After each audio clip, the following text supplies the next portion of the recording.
Heat about 4 tablespoons oil in the pan, then add the chicken.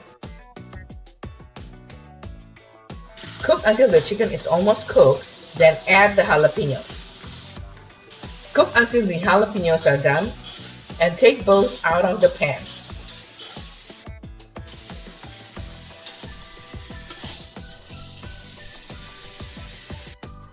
Put 2 tablespoons miso in the remaining oil and saute the miso briefly.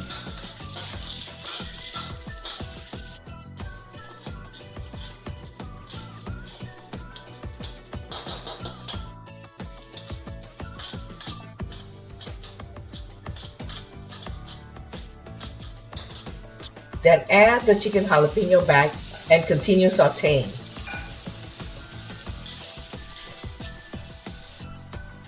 Add 1 tablespoon mirin and 1 tablespoon sake and continue cooking.